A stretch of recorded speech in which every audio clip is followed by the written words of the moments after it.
Hello দর্শক বৃন্দ, আজকে আপনাদের জানাবো শাহরুখ পুত্র আরিয়ান সম্পর্কে।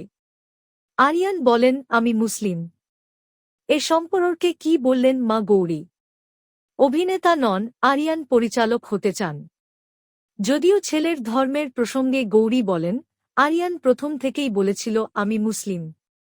ধর্ম যে কখনোই ভালোবাসার ক্ষেত্রে অন্তরায় হতে পারে না, তার জ্বলন্ত উদাহরণ শাহরুখ খান ও গৌরী খান। দীর্ঘ ৩৪ বছরের দাম্পত্য জীবন তাঁদের। দুজন ভিন্ন ধর্মের মানুষ।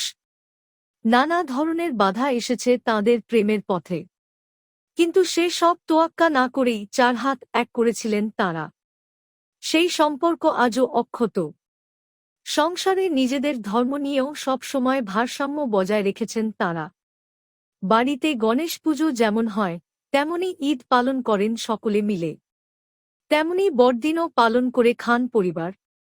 যদিও ছেলে আরিয়ান খান অবশ্য নিজেকে মুসলিম বলে ঘোষণা করেছেন। আরিয়ানকে নিয়ে উৎসাহের অন্ত নেই সমাজ মাধ্যমে। অন্য তারকাদের সন্তানদের মতো নয়। ক্যামেরা দেখলেই হাসার পাত্র নন, বরং ক্যামেরা দেখলেই এড়িয়ে যান। নিজের কেরিয়ার বেছেছেন ক্যামেরার পিছনেই। নিজের প্রথম ওয়েব সিরিজের কাজ ইতিমধ্যেই শেষ করেছেন।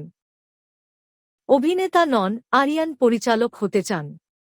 যদিও ছেলের ধর্ম প্রসঙ্গে গৌরী বলেন, আরিয়ান প্রথম থেকেই বলেছিল ও মুসলিম। এক সাক্ষাৎকারে গৌরী বলেছিলেন, আমরা ভারসাম্য বজায় রাখি। আমি শাহরুখের ধর্মের উপর শ্রদ্ধা রাখি। তবে তার অর্থ এই নয় আমি ধর্ম পরিবর্তন করব। আমি এটা বিশ্বাস করি না। প্রত্যেকের ব্যক্তিসত্তা রয়েছে। প্রত্যেকে নিজের ধর্ম মেনে চলবেন, এটাই স্বাভাবিক। অন্য ধর্মের প্রতি যেন শ্রদ্ধা থাকে। শাহরুখও আমার ধর্মকে সম্মান করে, যদিও ছেলেমেয়েরা বাবার ধর্মই বেছে নিয়েছেন। গৌরী বলেন, আরিয়ান আসলে শাহরুখকে মেনে চলে। তাই ও বাবার ধর্ম অনুসরণ করে। ও যখন বলেছিল আমি মুসলিম, আমার মা অবাক হয়েছিলেন। তবে মা কিছু মনে করেননি। বিষয়টার সঙ্গে মানিয়ে নিয়েছিলেন। হে দর্শক বৃন্দ, আরিয়ান সম্পর্কে আপনাদের তথ্যটি কেমন লাগলো কমেন্ট বক্সে অবশ্যই জানাবেন এবং চ্যানেলটি সাবস্ক্রাইব করে বেল আইকনটি চেপে যাবেন। ধন্যবাদ।